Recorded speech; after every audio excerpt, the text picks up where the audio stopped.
Now in our 6th year, this is GabNet, the Great American Broadcast Network. Talk like you've never heard it before.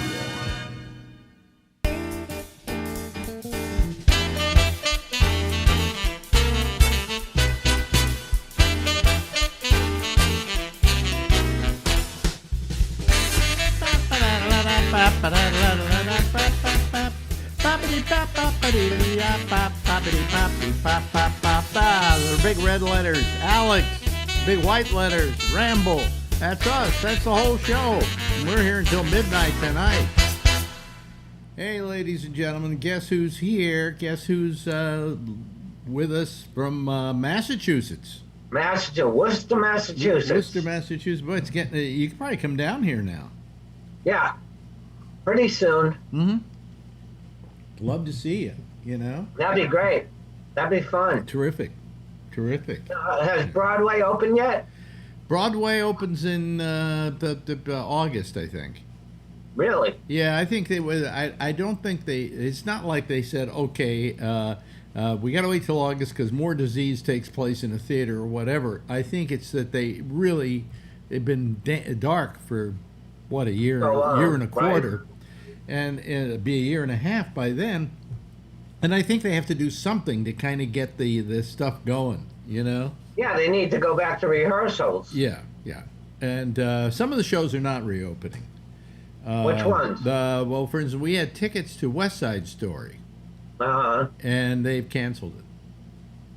Yeah. So they refund you. Yeah, $500, by the way. Wait, for 2 tickets. 2 tickets. 2 tickets. And those weren't orchestra seats either. To West Side Story. Yep.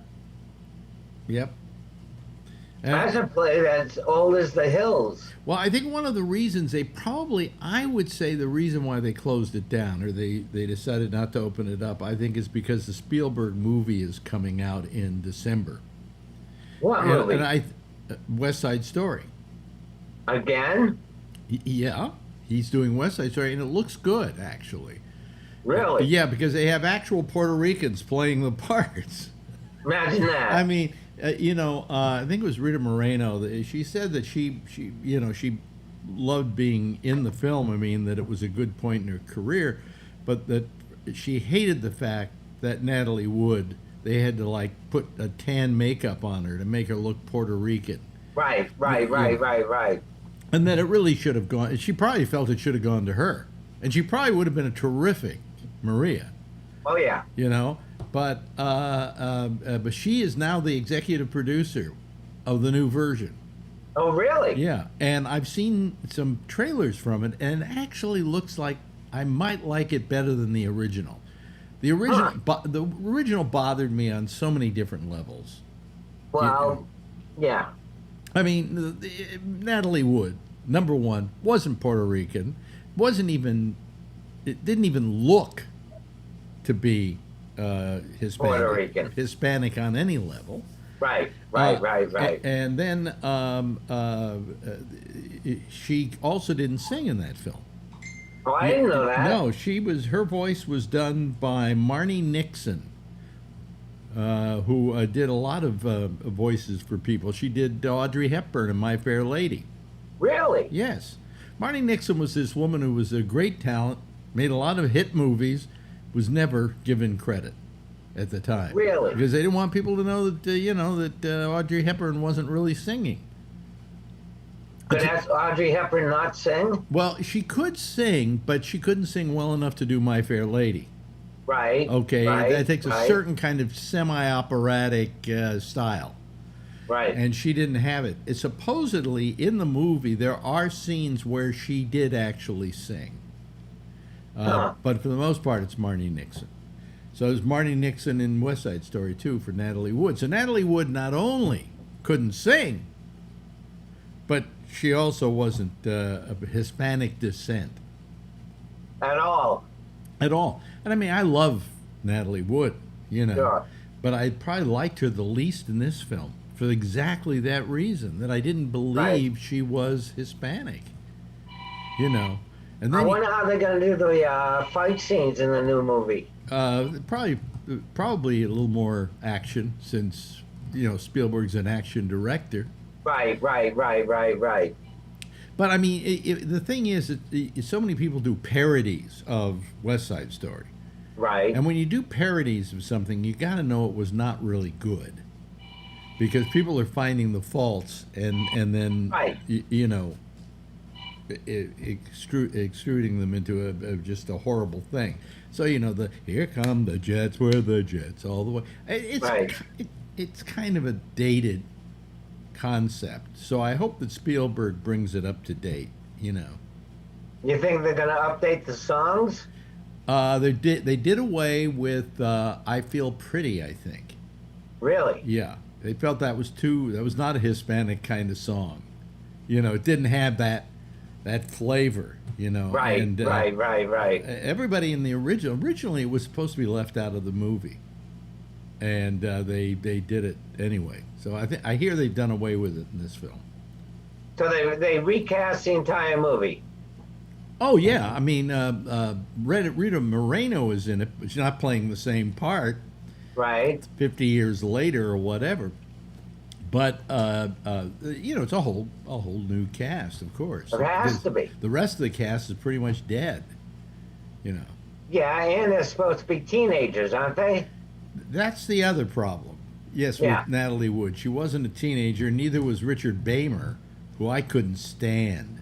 I thought he was just horrible. Which one was he? He was Tony. Oh, really? Yeah. And he was off-putting to me. And finally he got a part eventually that off-puttingness worked. He played the hotel owner on Twin Peaks. Oh, really? Yeah. Yeah. How do I know this shit? What is with my brain? What is this up here that retains certain knowledge and can't remember the name of my wife? You know, Right. Well, I'm pretty much the same way. I come up with these facts and I have no idea why I remember them. yesterday I was really fucked. Okay, Why is that? Well, allergies. My eyes were they felt like raw meat. Oh, God. Okay, you know the feeling from Yeah. allergies. And today they're much better. They're still a little teary, but they're much better. And so last night when I closed off the show, I did everything wrong that I had to do. Things I do every day by rote just Right. completely eluded me. You know, so and so there are days like that, and I'm beginning to wonder: is this it? You know, am I getting to the point where I'm not going to remember anything? No. I also, Maybe- yeah, you know, maybe a little senile, but no, not bad. yeah. I don't seem senile, do I? Not at all. But then again, no, you seem right on top well, of it. because I'm on now, I go into Alex Bennett mode. Right. You know, it's like I saw Bob Hope once. I think I maybe have mentioned this to you on the Letterman show. And they said, oh, look who's here. And they took a shot of the door of the studio. And standing there was Bob Hope, all hunched up, like this, right? And he Right. said, look who's here. And the camera was on him, and he didn't know it was on him. And he said, it's Bob Hope. And he all of a sudden stands up and becomes Bob Hope. Sure. No, I And get goes it. right in and, yeah, well, you know, really, got to tell you, hey, you know. Right. Well, it's just like, Alex, if you were sick. Say you had the flu really badly. Yeah. And you had to do a show. You had to leave the flu off stage. You had to become Stephen Kravitz, the comic. They don't care that you're sick. Yeah, they don't the care. audience. No. So, you know, But some days it's hard. I mean, like yesterday, I did a show and I was like struggling. I was leaving at the clock and I went, only 2 minutes have passed, you know. who are you doing it with? I do the nightly show. I do a show Oh, okay. 4 nights a week. That's where we put you on at the beginning of Oh, is that right? one of the episodes. Yeah. What do people have to say after the show? Do they enjoy it when me and you talk? I don't know. Nobody ever lets me know whether they enjoy it or not. So we're just doing this for us. Basically, listen, if we weren't doing it for us, there'd be no reason to do it. Right. Let me put it that way. I agree. And then I look around, I go over, I get all depressed because the numbers are low about the number of people that are watching and so on and so forth. Right. And then I go over and I look at Jake Johansson's YouTube things. Oh, I didn't know he had one. Yeah, he's got one. And Jake Johansson, pretty well-known guy. Sure. Yeah. He has less people watching him than watch me. Really? And I think my numbers are shit. Does Jake have guests? Huh? No, just him. Just him what? Talking? Talking, yeah. Yeah. People should watch it. He's pretty good, Really? But more than what did I see? I say 98 people who watched him yesterday. Really? Well. But, I got to tell you, to some people, that 98 people is a lot. Yes, that's right. It's better than 8 people. Do you know how many supposed podcasts there are out there? Millions. 4, what is it? What did I read? 3 million? Something like that. Really? Yeah. Yeah. How do I get above that noise? Hey, look at me. I'm here now. Right. I'm still doing this, and I'm still doing it at a high level. Well, I've been doing a little research. I'm trying to figure out how you play YouTube. And it's a matter of titling something and titling it in a way that people just go for it, right? Right. And what you do is somewhere in there you put everything in caps, right? Really? Yeah. And usually the things that do really well are the 10 things you didn't know about Star Trek. No, I believe it. 1 million views. 10 things you didn't know about Bullet, the movie. Oh, right. 300,000 views. I mean, Right. So I'm thinking of doing, I don't know, just titling it something like 10 things you didn't know about something or another, and then just do my show. Fuck them. If they come in and watch it and they don't, Right. Also, right below us now, if you're looking at us on YouTube, is a subscribe button. Now, what all these guys do is they announce, before we get going, I want to remind you to push subscribe. Right. But that's like Alex. After shows, there's one entrance and one exit into the club. Yeah. And as the crowd was leaving, comics would hang out, basically fishing for compliments. How'd you like me? How'd you like me? Hey, nice. I'm glad you came. And I could never do that. Yeah, I always hung out backstage, waited till the audience to leave. Well, right below us is a subscribe button, and whatever you do, ladies and gentlemen, don't push that button or your computer will burst into flames. Don't do it. Don't do it. Oh, God, you're doing it. Damn you. It's a dead man switch. It's a dead man switch, right. Right. It'll kill me if you do it. Yeah. Yeah. But I mean, I don't, so I've been studying this whole thing, and the titling of it is everything. When I just call it Alex Bennett's Ramble, who's going to click on that? Well, if they know you. Yeah, but, I'm yesterday's cold soup, all right? Well, so am I. I mean, if I go back to San Francisco right now, there'll be some people who go, oh, Alex Bennett, I listened to you when I was in my crib. Right. Right. I listened to you in high school. Yeah. And there are other people who go, Alex who? Right. What, you're not Howard Stern? Right. And you got to remember, when we did the shows in San Francisco, that was what? That was 1980, 81, 80 I started in San Francisco again? Right. That's how many years ago? Right. It's like 41 years ago? 41 years ago. So if I went back to San Francisco tomorrow to do a show, I don't think most people were even born when I was doing my shows back then. So not at the peak of it. Yeah. So Alex Bennett, the name, doesn't have any.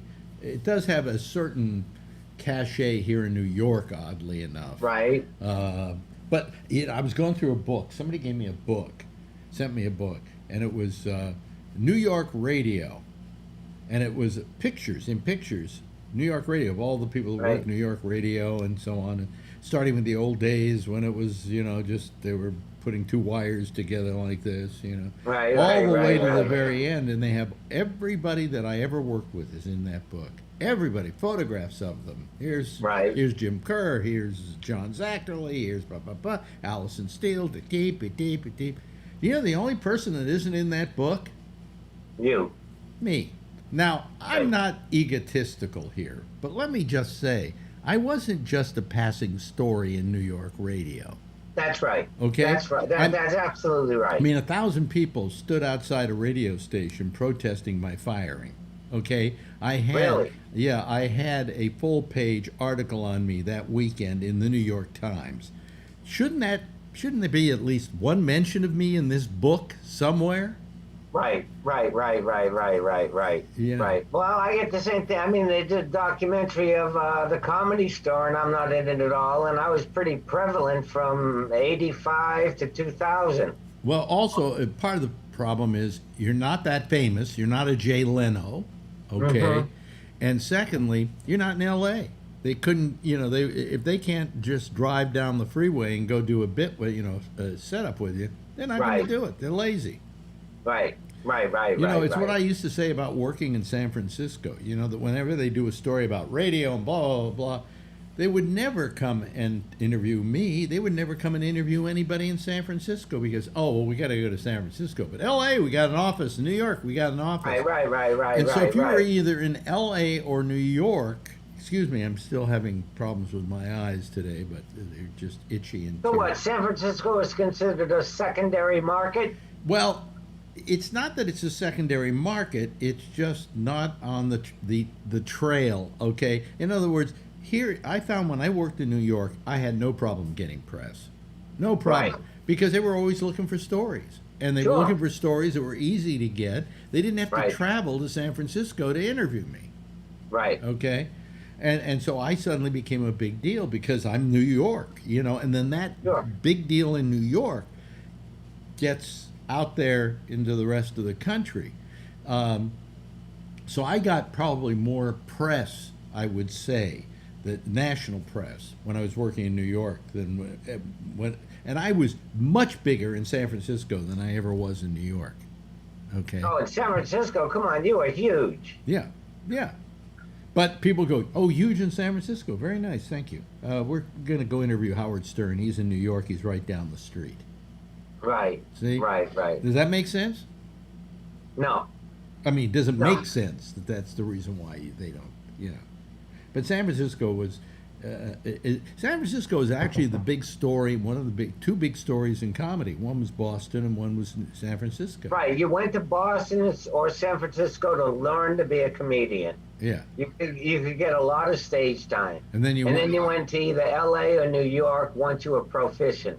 Yes. And once you knew how to handle a crowd, once you would also establish yourself somewhere. Right. So once I was a finalist in the comedy competition, I moved to L.A. Yeah. Was that? I didn't win it, but I was a finalist, and I wasn't going to do it again. That was the year that Warren Thomas won it, right? No, this is 1985. Sinbad won it. Oh, Sinbad. Oh, God. And Ellen DeGeneres came in second. What happened was, they always wanted me to be a judge at the comedy competition. Right. And I always said no. And I said no because I said, I know these people. My prejudices are kind of like with people I know, people I like, You could get up at the comedy competition, do a set and bomb, and I would give you two, ones or tens or whatever was the top score. But just because I like you and I know what you're capable of. Right. Okay, that's the other part. I know what you're capable of. So I just didn't want to do it. So one year they just begged me to do it. All right. Okay. And finally they wore me down, and I said, "Okay, I'll do it."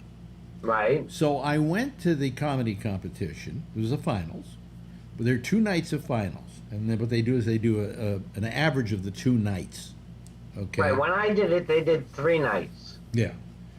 I think this was 2 nights, and they did an average of the 2 nights. But it might have been 3 nights, and they did the average of the 3 nights. But anyway, I go to the comedy competition. I bring my girlfriend at the time, and my friend Richard Shecky, who was from the Letterman show, to sit on the other side of me.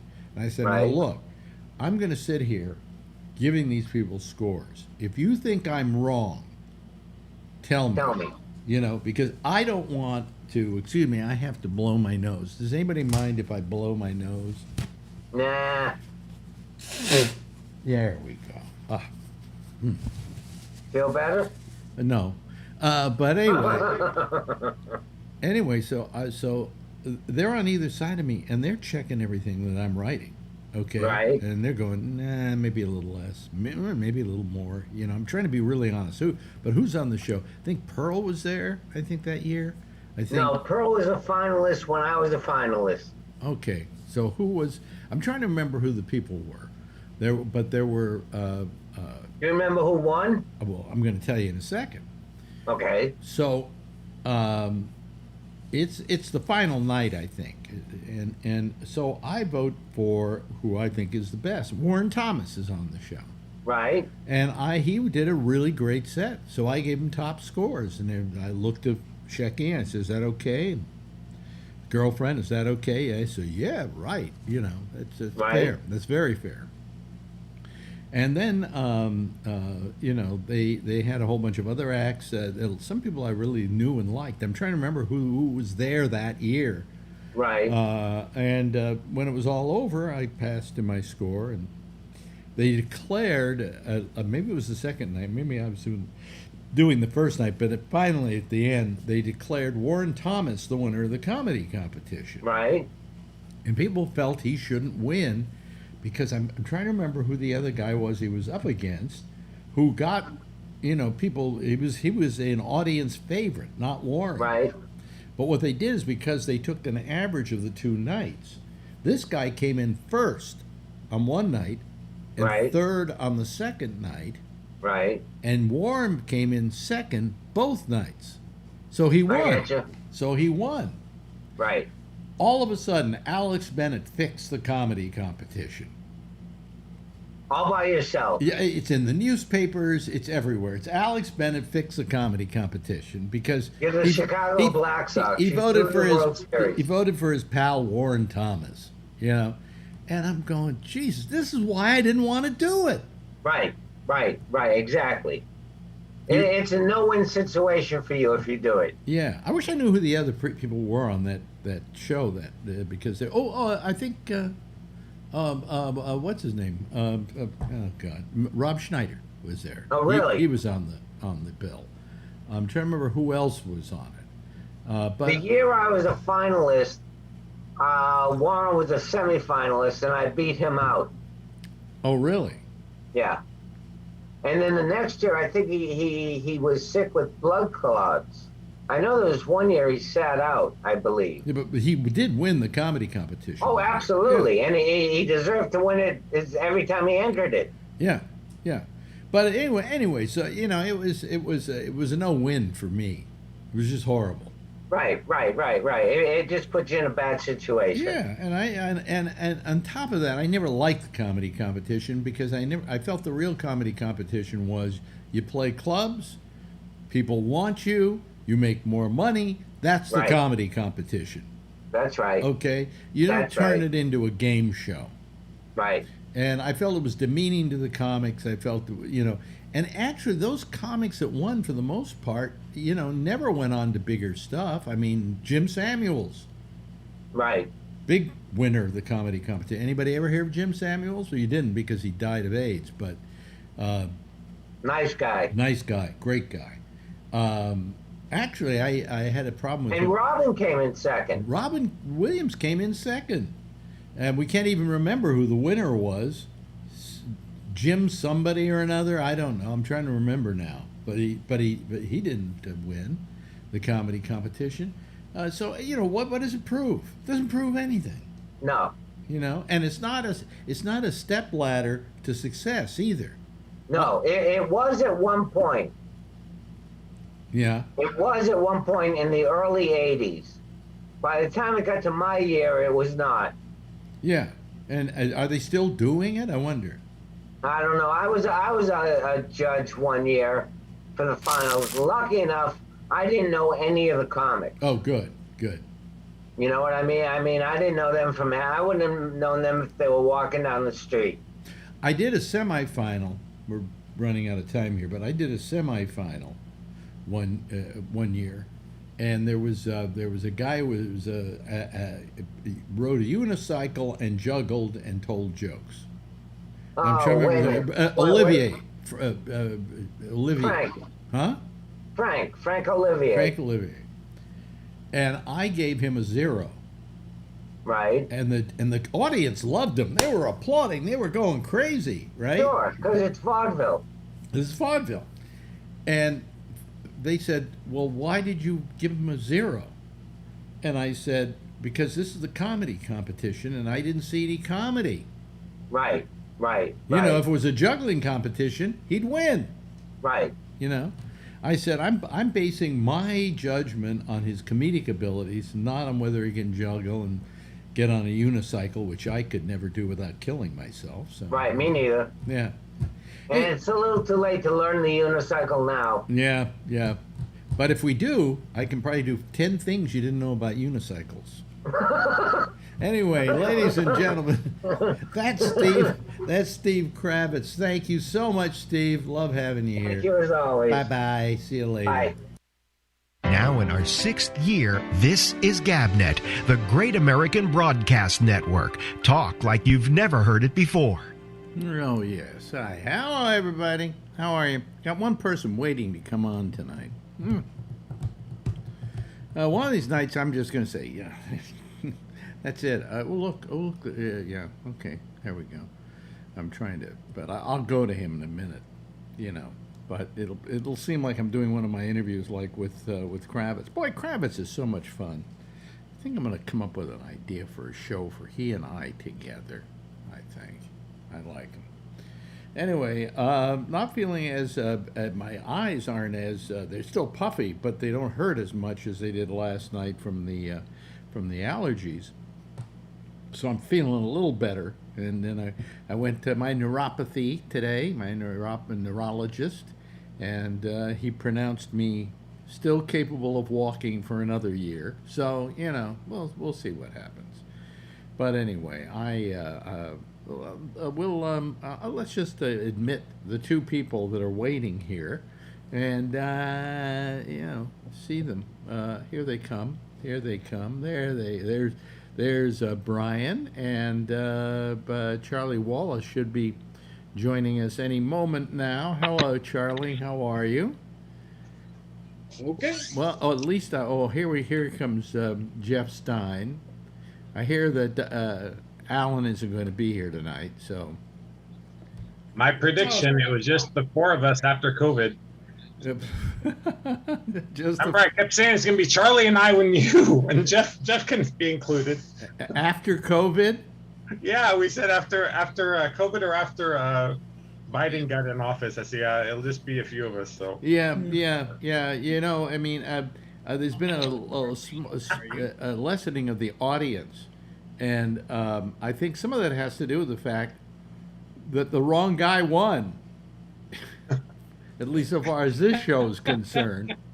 I think Larkin's doing the whole, you know, the guys who have the full beard and then they do the goatee and then they do the, you know, the little mustache the next day and they keep shaving a little bit more and more off. I got to go to the dentist, so I got to shave it off. Really? Why? Really? Why? I don't want to go to the dentist and have them crawling through my beard. Well, that's their problem, not yours. That's gross. Hey, Alex, Yeah. it was Warren Thomas and, because I found it on the internet, Warren Thomas won that year, and you know who came in second? Who? Rick Reynolds. Rick Reynolds, that was Wow, it. Yeah. Rick Reynolds, and it was Rob Becker, Yeah. Tom Kenny, and Rob Schneider. Yeah, Tom Kenny. Where'd he ever go? Whatever happened to Tom Kenny? Whatever happened to him? West See, Side Story You know was something? It's funny 1961. to people who are listening to this program. They probably went, "Oh, I've heard of Rob Schneider," you know. Yeah. Okay, and you know, but the fact of the matter is, who's the most successful out of that group? Tom Kenny. Tom Kenny. And people are Yeah. going, "Who the hell's Tom Kenny?" Let me just say 3 words. SpongeBob, well, maybe it's 4 words. I don't know. SpongeBob SquarePants. Yeah. He's the voice of SpongeBob. Yep. Has been for, what, 20 years? Something like that? Jeez, at least. Yeah. I would love to. He has his health insurance going over at SAG-AFTRA, okay? God, he must get residuals too, right? Just like a cash register, right? Well, I'm sure, and I'm sure if they have like toys and stuff, and it's got Oh his my voice God. coming, you pull the string and the voice comes out. I'm sure he gets money for that too. Oh my God. Jeez, that's unbelievable. Either that, or he, if he doesn't get money for that, he got bought out for like one price, you know, for that. But I don't think he did that. I bet he gets paid every time they pull the string. Hi, Tony. How are you? I just got my wallpaper. I was laughing last night. What? I was laughing at the wallpaper. Oh, really? Hold on a second. You see, I have a hard time doing it because when I do it, people are going to see that I'm going through the process of doing it. So maybe I shouldn't even consider it.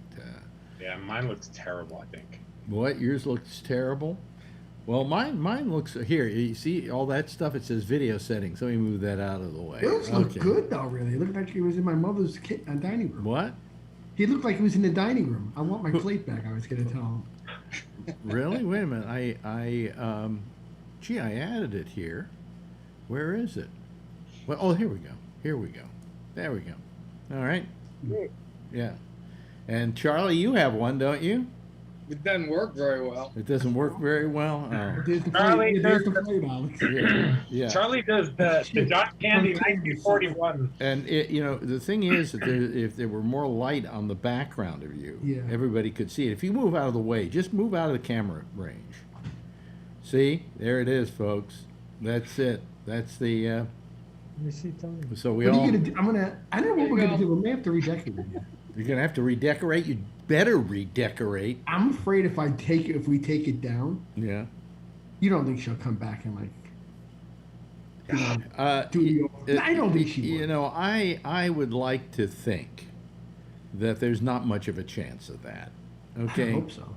You know, I mean, she's gonna. You think she's actually gonna come back, haunt the house to make sure? No, you know. Well, the other night, I don't want to get off topic, but the other night, I usually don't remember my dreams, but I actually dreamed that we were like in Florida. It must have been like you know when you like remember like a vacation. Well, to begin with, you dreamt. You didn't. I dreamt, yeah. And we were in the hotel. We were like eating. Who? And and then I woke up. But I saw I must have been thinking of them, and then I woke up. I was like, oh, I kind of you remember like part of the dream. Who were you eating with? And then I went to the bathroom. Who were you eating with at the hotel? Well, it was my dad. We were going, and my mother were getting. We were eating like in the Polynesian, one of those hotels where you have like all you can eat.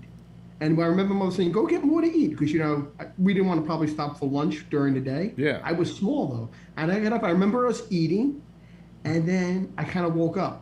And then my brother. What do you mean you kind of woke up? You either wake up or you don't wake up. I woke up. And if you don't wake up, you're then. You know when you wake up out of your dream. Well, if you don't wake up, you're in a lot of trouble. Yeah, that's true. Yeah.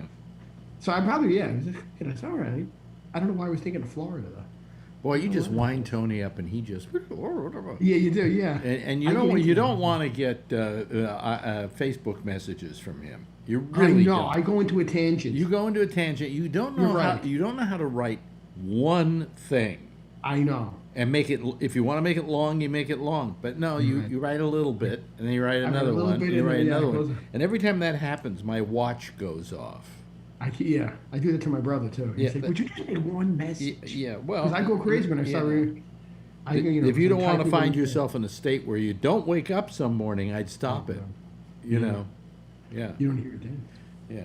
But anyway, we were talking about John Larkin, who's got a major problem. He's going to he's going to the dentist. What, to get your teeth cleaned or what? I got a cavity. You have a cavity. Yeah. That when they say I have a cavity, and people go, I have a cavity in my mouth. That's redundant. Yep. Right? Do you have insurance? Because your mouth is a cavity, right? Right. Yeah. Ah, very good. Good. So when they say, "Oh, you have a cavity," I say, "Yeah, but what's going on in it?" You know. But and I went to my dentist yesterday, and I got my teeth cleaned, and she has, something. They first of all used to have the spit sink. Spit, okay, fine, right? Then they got the little thing that hangs on your lip. And it sucks out the water. Now she's got this thing that goes in here. Have you seen anybody gotten these? And it's like a disc, and I don't know what the hell it does. I got the suction thing. I get nervous. But I got stereo suction going on. And what happened on this one is I don't know if the suction on the hose was on some kind of massive super suction, because I have a big sore now in my mouth from that thing, just sucking at it. And I remember the days when I used to be able to get gas for anything. You remember those days? Good old days. Oh God, I used to go in to a dentist and he had a woman clean my teeth. I took gas for getting my teeth clean. And the reason I did, they didn't charge you for it in those days, and it was just, as my doctor put it, want to get high, and so I just sit there out in La La Land, but then they stopped giving gas. As one doctor said, I don't give it because it's not good for you. Oh, really? Well, all this drilling is not good for me either. Okay. You tell them about all the cocaine that's going up your nose. Yeah, that wasn't good for you either. So. Yeah. I mean, come on. I did cocaine. I did a lot of drugs in my time. A little gas ain't gonna kill me. All right. Kills only the weak cells, right? Yeah. The weak brain cells. Yeah. Rob Snyder's brother used to own DNA Lounge up in San Francisco, big club. Yeah. And my friend used to DJ there. So my friend, just before COVID, who's a DJ up here, he moved with Rob Snyder's, because Rob Snyder's brother lives in LA now, so he moved down there to do big producing down there, and then all of a sudden COVID hit. So but he lives with Rob Snyder's brother down there. Yeah, Rob Snyder's brother and Rob Schneider do not get along. Oh, really? Oh, it's horrible. So I shouldn't bring him up. No, I know, and I feel bad about it because I like both of them. I know a lot of people who like both of them. And when something like that happens, you almost have to take a side. It's like you haven't been married before, right? Me? Yeah. Yeah, I was married before. Oh, you were? Okay. Yeah. So you know what happens when you get divorced, and you split up the friends, right? Yeah. Yeah. So that's what happens with like brothers who break up and things like that, Well, you better take a side. I can't stand it if you go see that guy. You can't be friends with everybody, both of them. So. Oh, at 12 a.m. there's going to be a thunderstorm here. Oh, so I got to get the show over with on time so I can run in and close all the windows. Because we live up so high. If the windows are open, the rain comes in the windows. Oh. And then floods out the living room or whatever. Well, there she is, ladies and gentlemen, lovely and attractive Kathleen Halstead. Hello, Kathleen. Thank you. You said the other day, you were writing me that people were trolling you on Facebook? Oh, no, just some folks that wanted to be friends that I don't know. Okay. Well, why? That are your friends. Well, sometimes they are not people who want to be friends. Thank you. Okay. No, what they are, if you, in case you didn't know, they're people who they see that you don't have enough friends, so they figure they can become a friend, and then they can start sending you stuff. And with me, if I go down under 5,000, which is the limit, okay, every time I go under 5,000, I get friend requests from like 5 or 6 hookers, who when you go to their site, have very provocative shots, and you're going, yeah, you want to be my friend, right? Yeah. How much do you want to be my friend? Yeah. Well, these folks have made it clear that, I saw you on Alex's show, blah, really? blah, blah, Oh, blah. really? But I don't know them, so I'm not going to reciprocate. Might be your next husband. Next stalker. Or your next Thank stalker. You. Yeah. Yeah, next stalker. Yeah. They're using us to get to you, Alex. Yeah. Really? I never go on Facebook ever. I don't trust it. Except I have a fake account on a fake name that sometimes I go on. Doesn't have any friends though. Well, that's because you get. What? Huh? What were you gonna say? I said, do you use a fake name, John? Yeah, Wow. yeah. Fred Smirks. Go to Fred Smirks. That's right. Yeah. And do you get trolled with that name? No. Somehow a lot of people that are on my other, my normal Facebook account, Yeah. somehow they find me and they go, "Hey, how come you changed your name?" Whatever. Well, how comes? I wonder if some of these hookers are trying to befriend me. Let me see. Friend request. They're robots. Oh, here They we might be go. filming. Yeah. Look, wait a minute, folks. They're bots. I mean, they're not real people. Well, I'm sure they're not real people, but there's my page. Wait a minute. Oh, wait a minute. Where is it? Come here. Really? Oh. You have been deleted. I have a problem. I couldn't have to go here down to computer, and then I have to see here where would I get it? Oh, there we go. Okay. All right. Now you can see it. Now you see, look at this, folks. Let's see. Confirm or delete. This is Hannah Cobb. Okay. Should I confirm or delete Hannah? Look How many friends does she have with you? Any mutual friends? Yeah. I don't think so. But she's almost touching her vajayjay. Ooh. And she has large breasts of which we're seeing the cleavage. And of course, we see her iPhone. She has a cheap iPhone. Oh wow, yeah, a friend. Yeah, there you go. Oh yeah. I wish I could show this all to you out there. The audience is seeing them. There we go. There we go. Wow. Oh, okay. So there we go. That's her. Okay, you can hold them up every time I show somebody here. Okay. Okay. It'll. I say friend her. At least you say friend her. At least check out her pictures, and then you can delete her. You know. Great pictures. It's a magnificent picture. Well, we'll delete her. What kind of homosexual am I? Here's one. This is in Russian, I think. Oh. Delete. Wait a minute. Hold on. That's Nien Kan Y. What is that all about? Oh well. Well, I got one from someone named Hawkeslong, Mike Hawkeslong. Should I delete or? Wait a minute. Here. That's Larkin. Here's A.G. Aov. Yeah, I'll delete her. Let me see. Mar Jolef Empress. They're all girls, huh? They are. Oh, yeah. Oh yeah, I only hate the You got girls. a whole list of them. Well, occasionally there's a guy, you know. Here's Velof Anya Octavia. She's kind of, she's cute, but I don't know why she's trolling me like this. Here's Amber Malaysia. Not her real name, I'm sure, right? There we go. These are people, folks. If I just don't go through them every now and then and delete them, I mean, they do all have what do you call it, sites. This is Finda Sumliat. I don't know. I don't think she's a hooker. I just think she's probably trying to sell me insurance. There's another scam that's going on. Oh, here we go. Here we go. You ready for this one? This is one you'll have to hold up in a moment.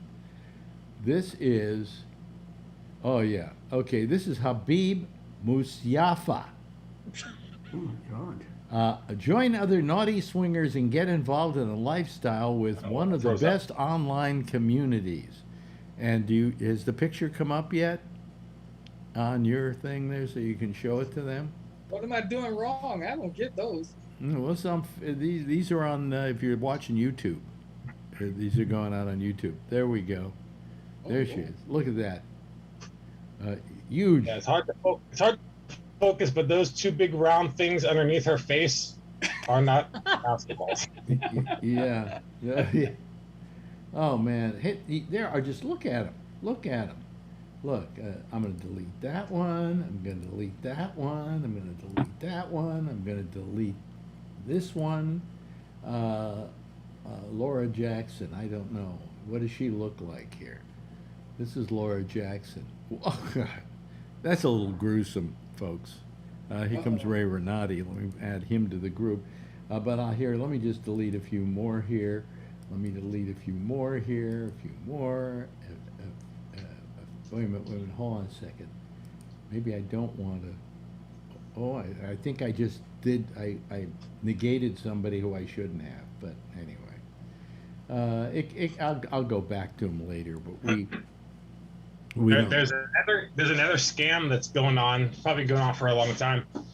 But these Asian girls get your friend, but they want to get you on WhatsApp right away. So they get you on WhatsApp, and then they friends with you for a few days or whatever, and they start saying that they've been investing money. Then they make you download an app, and the app is, I guess, it's okay, but then they try to have you invest money and all this stuff, and so funny. Yeah. I don't know how these guys fall for that. Yeah. Well, so you see, I mean, look, I lost a couple thousand, but other than that, everything's fine. But you see. No, I'm just kidding. I heard about this, and then there was one girl trying to do that, and I just roped her. I kept going. I don't understand why over at Facebook they don't do something about this. Yeah. Because they're too big for themselves. I sit here wasting my time, deleting big breasts and feeling guilty about it, like I've suddenly turned gay or something. Not that there's anything wrong with that. Well, they got 2 billion accounts. They can't keep track of everybody. Who, the gay guys? No. Yeah, them and Facebook. Billion. Wow. That's crazy. 1 billion? Really? Yeah, over 1 billion. Yeah. Jeez. I don't even know bazillion. why. I don't know even why I keep my account anymore. I don't even get any real viewers off my stuff. The only thing I use it for now is doing a lot of little live shows from the park. Mm-hmm. Which I did today, and I just learned how to with my new GoPro how to actually use that on go live on Facebook. So, yeah, How are the allergies? The allergy today is better. My eyes are a little burning, but not much. In other words, my eyes don't feel like raw meat today. Yeah. But yesterday they were disgusting, and so. And I went to see my neurologist today. He was really made me happy. I told him. He said, "How you been feeling?" And I said, "Well, I'm tired all the time. I said, I feel fatigued all the time." He says, "I do too. Now, what else is bothering you?" He said it's a whole year of being kind of limited in your abilities because of COVID. What I thought about was all the women and guys as well who over the last year would have just lowered their standards for somebody who had antibodies. I mean, I was thinking of starting a male escort service of guys who had already gotten COVID, and just saying, "Hey, here's some safe guys." Imagine. Yeah, but they can't get it up anymore. You're right. I didn't stop to think about that part of it. I thought that would be a good business. If you get COVID, you can't get it up. Well, the other business I want to start once was for people who were afraid to fly. Oh, yeah. Right? Are you afraid of flying, Tony? No, I get a little nervous, but I'm okay once it's up in the air. Okay, but here is the thing. You get somebody and they're just deadly fearful of flying. Okay? So I would hire people to fly with them who had already been in a plane crash. Oh. Good God. What are the odds? What are the odds? Right? The world according to Garp. That would be the name of your company. What are the odds? What are the odds? Yeah. Remember the world according to Garp? Yeah. Remember the Robin Williams movie? Yeah. He's looking to buy the house and the plane crashed in it, and he said, "I'll buy it." What's Yeah. the likelihood of that ever happening again? Exactly. And Glenn Close played his mother in that movie. Yes, She's she only did. 2 years older than, she was only 2 years older than him. Oh yeah, well, look, you want to hear really, if you want to be a woman think of being a woman who had low self-esteem. Do you remember North by Northwest? Yep. Cary Grant, he gets chased all around the United States. Yeah. His mother was played by a woman by the name of Jessie Royce Landis, who played Cary Grant's mother in that picture. She was 2 years younger than he was. I mean, imagine them saying, we have a good, Hitchcock saying, I have a good part for you. You can be Cary Grant's mother. But I'm 2 years younger than him. Yeah, but you look like you could be his mother. Oh, that's okay. Nice. Well, that was the same with Glenn Close and Robin Williams. Yeah. I mean, you know what bugs me is when I was watching an actor. He's pretty famous. He was in that movie. Oh shit.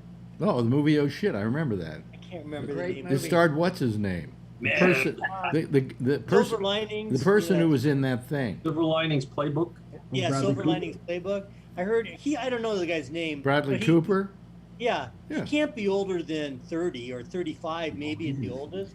And he goes, he was going, man, I really, growing up, I just loved watching that show, Show of Shows with, Sid Caesar. Yeah. Sid Caesar. Yeah.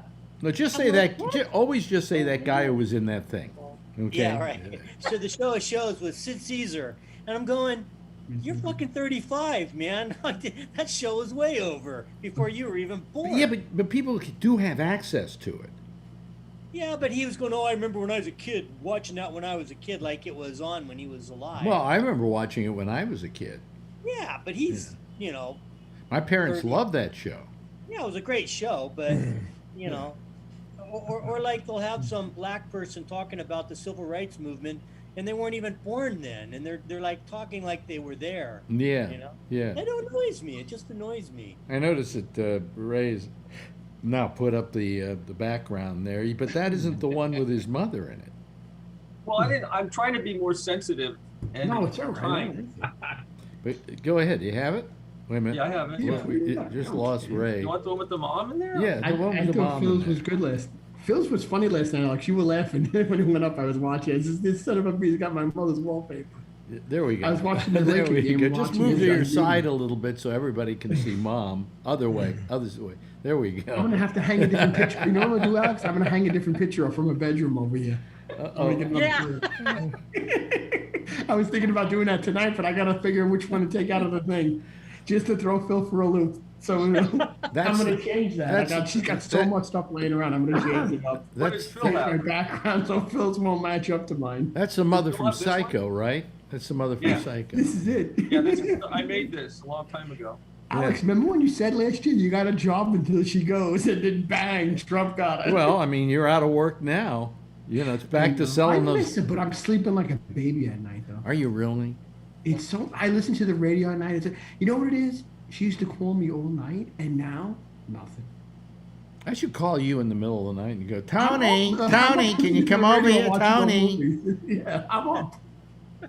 I pick up the is phone. the and Birds. yeah, I'm watching a movie. What are you doing? Yeah, but This is the birds in Psycho. Yeah, the birds in Oh my Psycho. God. Yeah. Oh yeah. Wait until Phil calls. I'm gonna change it. I should put a picture of Phil behind you. Yeah. Yes. Yeah. On that, but because last night I had the game on mute. Well, what is and I that? What is started that laughing. round thing back there, though? I always see it in these pictures. What is that? No, plate. over. The round thing. It's just round. It's a dish. Is it a dish? Oh, yeah. That dish I showed you, that she chipped when she took it down. Here's another one. I don't know if you can see this. Oh, boy. No. We're getting a tour of Tony's home. Yes. This is scary. This is Here's like another going. plate. I It's don't know like where going she through got the that. Psycho house. Okay. Alex, she got so many plates. that What's there's this even plate? more. What's this plate? Show us that plate, Tony. Show us the plate. See the plate. We couldn't see it. That is the most disgusting piece of art I've ever seen in my life. She did when she thought she had radar. Yeah, but you know what? Someone on eBay. It was obvious She that got out of a garage sale. it was obvious. Someone on eBay would buy it. It's obvious she didn't buy that at the Met. Oh man. And Tony, she doesn't have it anymore. You do. No, I can't throw it. If I ever move, I'm gonna have to keep this. When she I'll never died- use it, when- but I don't have the heart to throw. Can I ask you some kind of questions? When she died, did she leave you any money? Actually, she did. She gave me. My brother told me she left me something extra because he never told me, because she left it as a secret. She's like, just in case something happened, because she was getting old. So she left me like a little fund of like, I had a little over 20,000. She left me. Oh, that's nice. That was nice. If my brother actually surprised me, he said, "Mom left you something." He said, "Oh God, what?" He says. So it was like some money in the bank that she wanted me to have. I said, "Oh, that was nice of her." By the way, you know what? You know what I just did today. By the way, yeah. This is a moment of passage. It's almost like. Oh, like, we got the house too, Alex. I forgot to tell you. Right. Well, that's worth something. Yeah. It's worth at least 50,000. No, what I did today, I sold all my Sirius XM stock. You got rid of it? Yeah. What was it trading at? It was doing okay. It was trading at shit. Okay. Here's what happened. Here's what's happened. It goes up. It goes down. It goes up. Yeah. It goes down. It goes up. It goes down. So it was like in one of those periods where it was just going back and forth, $3 or $4 down, $3 or $4. And I just said, I'm tired of it, and I'm tired of even being associated with Sirius XM on any level. So we called them, and I was able to roll over my 401k into a rollover IRA, and now my business manager is going to invest it in things that will make me some money. Yeah. Bitcoin. No, stay away. Shaky said stay away from Bitcoin. What are you doing? Are you trying to... I was going to go... They were selling green shirts down the street. I was going to get a green shirt and just have Alex Bennett's head one night, you know. My It was trading at $6 today, Alex. What? It was trading at 601. It closed at it was the 591. 601. Have you seen what they were like a year ago at 7 something? No, I have to I said to my business manager, I said, it's just sitting there, you know, making some money, losing some money. The days of it making me money have pretty well disappeared. Okay. Yeah, if you did this last year and bought Bitcoin. Oh yeah, Bitcoin. Blow me. My Bitcoin tripled and then it crashed, so I sold it so that I didn't lose everything. Well, now's the time to buy it. It's down. This what? Now's the time to buy it when it's down. Yeah, I sold it just to wait a little bit. You know when the time is to buy Bitcoin? Never. Ever. Jackie said don't buy it. It's very risky. Never, ever. I made 50%. Do you understand Bitcoin, Brian? No. Okay. I do. Did anybody here understand Bitcoin? I don't know. You have to. I do. I understand. What's the difference between Bitcoin and money? Money you can spend, Bitcoin you can't. It's money I can hold. I can hold money. What happened? Okay, let me ask you this. Okay, so if I want $100, I go down to the bank and I take it out of the ATM. What if I want $100 that I've got in Bitcoin? How do I get that? They got Bitcoin machines now. You can do that. You can go to just downstairs. There's a store, a grocery store. It's got a Bitcoin machine. Oh, I can really? go down there with my Bitcoin wallet and take Bitcoin out of there and get cash for it anytime I want. In my Bitcoin pants. What? In my Bitcoin shoes. Yeah. Bitcoin wallet. What's a Bitcoin look like? What? So you go down. You go down to the Bitcoinery and get your Bitcoins? You could, yeah. There's a machine right downstairs. Well, there's a machine. he's very much into Bitcoinness. Yeah. Yeah. The thing about money now is it's all numbers. You don't see any money now. You get paid, and these numbers that go into your bank account. There's numbers that go out for your car, numbers that go out for your mortgage, and all that stuff. It's just a bunch of numbers now. I just find that I always take. Look at Charlie. There you go. I always take $200. I take $300 out of the bank every month. Okay, and I've always put $200 off to the side and taken $100 to be in my pocket. By the end of the month, I've still almost got most of that $100 I put in my pocket, because they're using a credit card, or it's being paid off in a certain way, in one way or another, that has nothing to do with actual cash transactions. Everybody uses charge card now and debit cards. I still use money in the supermarket. You pay cash for everything. The thing is, I got this cash. I got like about $5,000 here. I've gotten money out of the bank I had three times in the last year. Yeah, but I've kind of like squirreled away cash. But, you know, I then go down to something like the Apple Store and I say, I want to get myself a new iPad or something. So I'll use that because it's my stash, right? And I go down there and I take out the money and they're looking at it under a microscope to make sure I'm not trying to. I know. I went into Best Buy once when I left California. Remember, I sold my car and the guy paid me off in cash? Yeah. So I had the cash from that. So I wanted to buy a TV set here in New York. So I went down to Best Buy. And they said, how are you going to pay for this? And I said, cash. And all of a sudden, a blank stare went over their face. Like they didn't understand how you handled cash. So they had to go get their manager to find out, what do we do about cash? We got a guy with cash over here in the corner. Come on down. Yeah. And they said, we'll take it, but you got it legally, didn't you? Oh, no, I rolled some bum on the corner for it. I'm a drug dealer on the side. You know, cash is suspicious now. You're right. You're probably a drug dealer. Yes, John Larkin. Back in the 90s when I had a bunch of money, I was bidding on houses at the courthouse, you know, trustee sales. And to bid, you'd have to prove that you had the money, so you'd show up with cashier's checks, you know. Wow. And you'd have, like, I'd go to the bank in the morning and get like, you know, $200,000-$300,000 in like cashier's checks, but I'd want them in like 50,000 each, you know. And the bank would go, what are you doing? And I go, I'm bidding on houses, and if I buy the house for, let's say, 100,000. And all I got is a $200,000 cashier's check, I got to give them the whole thing and wait for them a couple weeks to refund me the difference. You know? Oh, okay. Well, that made sense. Yeah, but it was crazy, man, walking around like, and then if I didn't buy, I would have to take it back to, you know, put it back in the bank. You know, sometimes I'd be carrying like $500,000 for like a week in cashier's check. Yeah. Insane. Wow. And you know what happened? What? Like a lot of times, you know, all the people that were bidding on them, we all knew each other, and these guys were cheats. So what they would do is they would bid really low, and then they'd go across the street and then have their own little bid and then split the difference, you know. And they all got busted. I'll tell you, we got a guy here going to be helpful. Jeff, explain Bitcoin to everybody. I have never used it. I've never spent any money on it. And everything, from what I understand, it's a crazy. Well, it's supposed to be. If it were more secure than cash, if it were more secure than the currency, I say fine. But every day you hear about it crashing, and it's people losing hundreds of thousands of dollars in Bitcoin, and I'm going, how secure is that?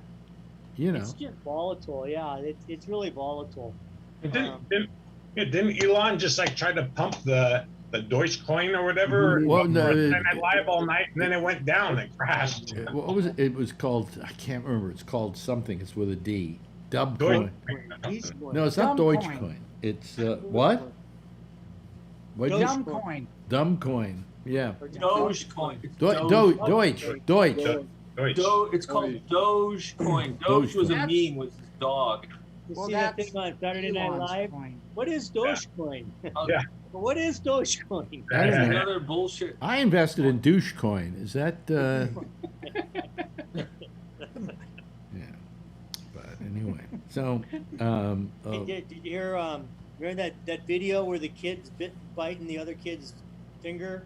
You know, it went viral on the internet. He's going, Charlie bit my finger. Remember that video? No, but what probably will piss me off is when you tell me they had 2 million views. You know, I'm doing something worthwhile here, and I can't get 100 people. You know, I mean, come on. The father who owned it, well, now the two brothers they're like probably, you know, like almost 20, but they just sold it for $750,000. A video that can be copied off of anywhere. I mean, that I don't understand. Did they use that new way of certifying that electronic certification? Yeah, NFTs or something. Yep. Yeah. I still don't understand it. Well, that way you own your own creation, electronic creations. It's good for like photographers and But anybody can make a copy of it and use it. Yeah, but then it's a copy, so it's not worth it. Yeah, so it's not. So what's happening in the news? I mean, I haven't been able to find anything that's going on in the news. Mass slaughter in San Jose. Yeah, they had a big shooting right down there. Yeah. Oh yeah, down in San Jose. Yeah, a couple of my friends worked there, and luckily they didn't work. But one guy who's supposed to work today, he actually took the day off. What was so what was the company? It's VTA, the Valley Transit Authority. Really? So it's all the light rail trains that go. It's some all guy. in It's some disgruntled employee, the usual disgruntled employee, right? Hey, he torched his house first. He torched his, or lit the back on fire, and then took off to work. And I guess my friend said there were union meetings in the morning, and this guy was crazy. But he was loaded. He was ready to go. Here's something I heard, and now we turn to Charlie, because it comes from his state. See, Charlie's right over there, if you're looking. Charlie, Texas just passed some new gun laws. Oh, yeah. Tell them about the new Texas gun laws. Everybody, Anybody. hold on to your sphincters. Go ahead. Anybody can have a gun anywhere. You don't have to register it. You don't have to take any classes. It could be concealed or it could be out in the open. It's just the wild, wild west in Texas now. Right on. Take it to church, take it to bars. What was the inspiration for this? Insanity. You know, I mean, it has been the Wild West for years in Texas. But they're like, I couldn't give 2 squirts of moose shit. We're going to carry our guns. Yeah, that's right, exactly. Yeah. Only that's Canada, moose shit. Guns. Shit. Cow shit. When did the country get so in love with? Was this? Like I don't know, but I mean, they 60s, passed this law in Texas where you don't have to register. I mean, you just walk in, you buy the thing, you go home, and you shoot your best friend if you want no to. waiting period. It's like buying a You know, PlayStation. and what was the thinking on this? Was there a rationale that they gave at all, Charlie? Because all our exes live in Texas. All my exes live in Texas. That's why I moved to Tennessee. No, but what was the rationale? That the governor must have done this, right?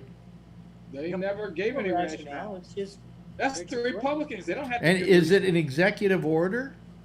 I reckon. No, it was passed by the legislature. Whoa, God! Governor Abbott signed it into law. What? Who? Both houses passed. Are Texans such idiots that they vote for these people? I reckon. What's ironic is they vote for this law, but you cannot go in the Capitol with a gun. That's the one place in the whole fucking state you cannot have a gun is in the Texas Capitol. Yeah, but you can wait. You can wait outside with it. They won't pass the unemployment benefits, but you can carry a gun. Yeah, exactly. No, you see these Priuses. Well, if you're dead, what do you need the unemployment benefits for? What? What were you saying, Kathleen? I'm sorry I interrupted. I said, you see like these Teslas and Priuses going down the road in Texas with their gun racks. Yeah, but have you ever seen how small a Tesla is? Sometimes the gun racks will upend the car, because it's too heavy. Alex, was the gun fascination like this in the 60s and 70s? Where there's this much gun talk? I always wonder when this sprouted up. Oh, in the 50s, a lot of the guns were being manufactured in Connecticut at that time. And a lot of that company moved, went out of But also people weren't as... people packing like this? No, people weren't as... irresponsible with the use of guns then. You didn't hear about mass shootings. No. I was going to say, when I was growing up, you never heard about mass shootings. You heard about shootings, but you never heard about mass shootings. Who's that? Who's that? Bill Meyer. Oh, shit. Gee, how young was he? He had hair. That's what I still think that's not a real lion that he's next to. It is a real tiger. lion. It was a real tiger. Tiger. Yeah. Sorry for us, he didn't decide to Alex, snack. I heard that trip you were making fun of him when he's packing in the car. All those weapons he's got. Remember you said yesterday? If they stop him, he's going to get arrested for crying out loud. I was watching the basketball game. I said, I heard what you said. I said, oh my God, how much does he bring it in the car? In case people didn't listen to the last night's show, Phil Meyer is going to a gun. What is it? A gun thing? Well, you know what, Brian, don't you? He's talking. The gun show? The gun? It's not a gun show. No, it's like a gun. It's a place to shoot your gun. Oh, like why he? Firing range. Yeah, but why he's going to Pahrump, Nevada to shoot his guns? All the way to Nevada. Wow. Yeah. He should move to Texas where he can buy as many as he wants without question. Right. He's in the wrong business, Alex. Do they limit the kind of guns that you can buy, or is this anything like, assault weapons? I don't remember seeing any limit. I mean, you can't buy a semi-automatic rifle that way. I mean, when are we just going to say, who needs these guns? I mean, when I was growing up, we didn't need them. And by the way, there were no laws like there are now against gun ownership, but we were responsible in our use of them. It wasn't, and people weren't crazy about buying tons of guns and things like that. All of a sudden, Do I sound like an old man saying this, by the way? I was going to ask you something too, Alex. I was watching a documentary on the 60s. I didn't realize LSD was legal for quite a while into the mid-60s. Then they stopped. LSD was. Can you buy that anywhere? LSD was invented in the mid-40s, I think, and wasn't illegal until some people decided they were having a nice time doing it. Too much fun. Too much fun. Then they didn't want anybody to have fun. And they, LSD, of all the drugs that you could possibly be doing, was the most therapeutic drug that you could have, and they stopped the use of this very therapeutic drug. They're starting to now use psychedelics again for treating certain things. Like Ronnie, my wife, my late ex-wife, isn't it? What is that? I don't understand what I just said. But anyway, my late ex-wife, she, before her death, took psilocybin to try and cope with death, and it did help her. It did help her, and it's being used with a lot of people who are facing, terminal cancer and whatever. Is they're taking psilocybin, and it's giving them a peace that they wouldn't normally have had. And it's not any kind of like you go to La La Land and then you get stupid and decide that death ain't bad. It's just that you get an out of body experience. You get a lot of those things, and it helped her. It definitely helped her. She came back. She was very at peace with herself for the longest time, but she lived a little too long, and the effects started wearing off. If she'd done it closer to the time when she decided to, take the cocktail, as it were, because she committed suicide. I mean, legal suicide, because in Oregon, it's doctor-assisted suicide, or as it's better known in California, Kaiser. That's one of Bubble's best jokes. Doctor assistant. They're on the final stretches of legalizing EMDR for doctors. What's EMDR? Ecstasy. Oh, ecstasy. Well, actually, ecstasy. EMDAs. MDA. Sorry. MDMA. I have asked. I got it. Good stuff. Yeah, MDMA. It's supposed to be for a lot of people. It's way more effective than antidepressants. Just a couple of times. Well, I've taken it, and I wondered about it because it's called ecstasy, so it sounds like it's some kind of pernicious drug.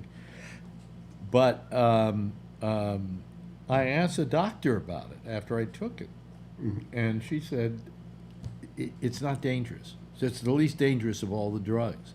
Right. It's probably the most therapeutic of all the drugs. I've seen kids ODing on that stuff, though. I know people don't OD. Not on ecstasy. Not on ecstasy. They were fucking. No, because they split those pills with something else, and also, and when they start splitting them with caffeine and LSD or whatever else they're touching that with, these kids are at the clubs and they're not drinking water, and then they go out after the raves. They go out to their car because they're not feeling good, and they lose their friends. They go out to the car and they found them in the car dead. I used to do. You see, what it was, and this is the reason why drugs all of them should be legalized, is that when they sell a drug and say, "Oh, here's ecstasy," it really is maybe of ecstasy, and the rest of it is like fentanyl. Yeah. And that's not good. But I've had pure ecstasy. I had a woman who loved ecstasy, and she wanted me to try it with her, and it was very nice. It was very nice. You know, I had a very nice time. You like touching everything. You know, you feel like you have to touch stuff. But I didn't feel that it was dangerous on any level. You know. I used to be down the street from Larkin. I used to be at Ruby Sky all the time, and couple ecstasy pills there. So yeah, Ruby Sky is not Ruby Sky anymore. No, it's some bowling alley or something now. No, they turned it into another music place, but it's. What's Ruby Sky? Because I think it's long after I left San Francisco. It's Mason, 420 Mason. Mm-hmm. Mason and O'Farrell, right around O'Farrell and Mason. Yeah, it was a old theater before, really beautiful inside. And then friends of mine I knew, they bought that and they turned it into a club. You know, it's beautiful down in that part of town, and I think Ruby Sky was beautiful, but I don't know what happened. I guess they went bankrupt and they sold it to this other company, and it's like a nightclub, but it's not nearly as nice as Ruby Sky. I think John Larkin will know what I'm talking about. I used to work at what is it? Channel 44. KBHK, and they were in the old this building that was just a classic Art Deco building at the corner of Mason, I think Mason and O'Farrell, or maybe was it Mason and O'Farrell. My father used to work there, and it used to be, believe it or not, Radio City, San Francisco. It was an NBC. It was NBC. It was the Blue Network and the Red Network, all in the same building.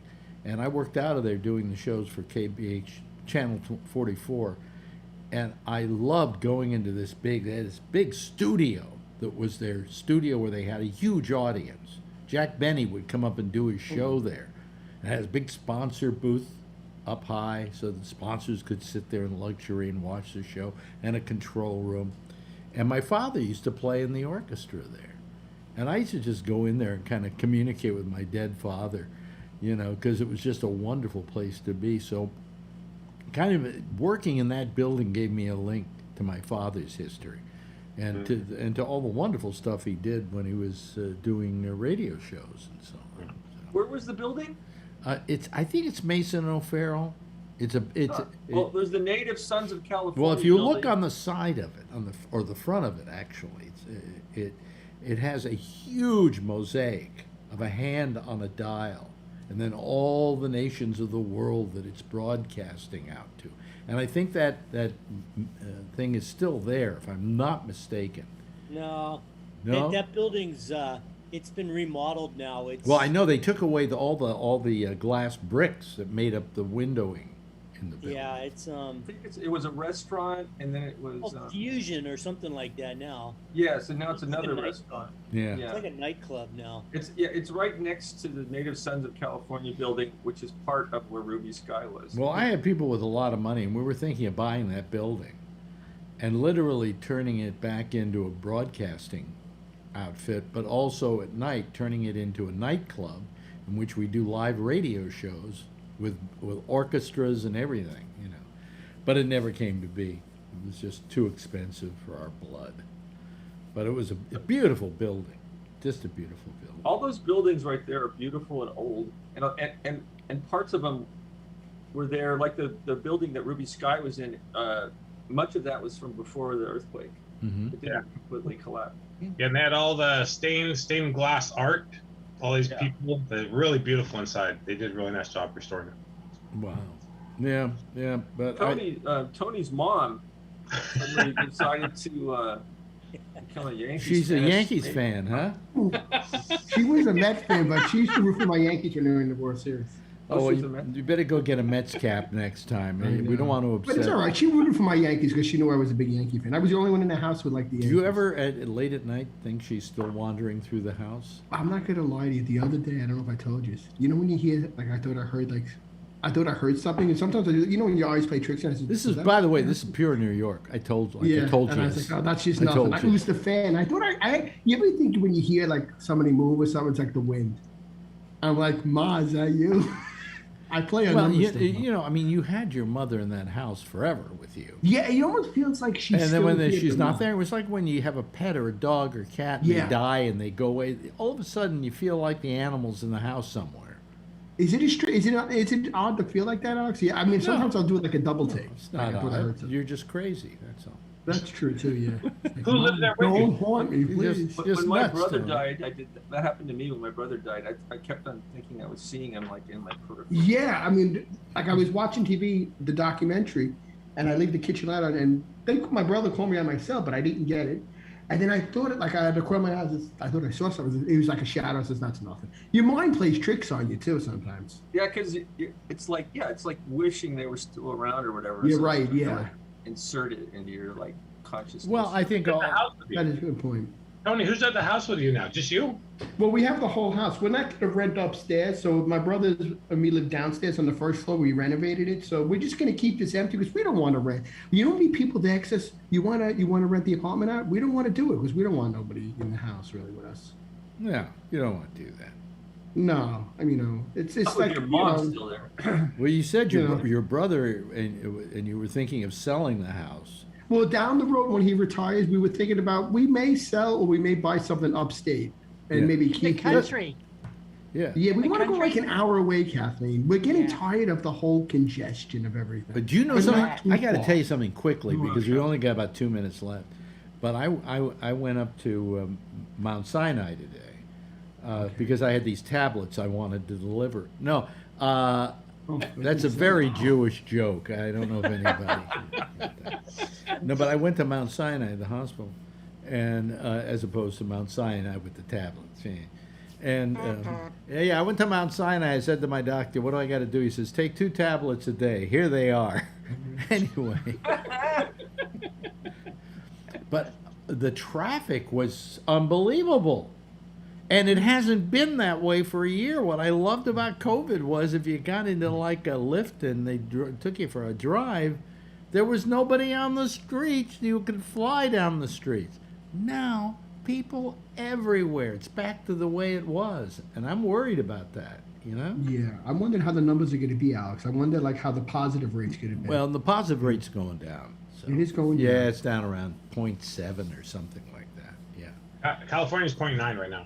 0.9? Yeah. Yeah. Positive on testing? Yeah, this is all of New York. New York City may be even less. I think New York, its city, is 0.05, if I'm not mistaken. But, we still had like 17 deaths yesterday, so we got to wait for all those people on ventilators to go.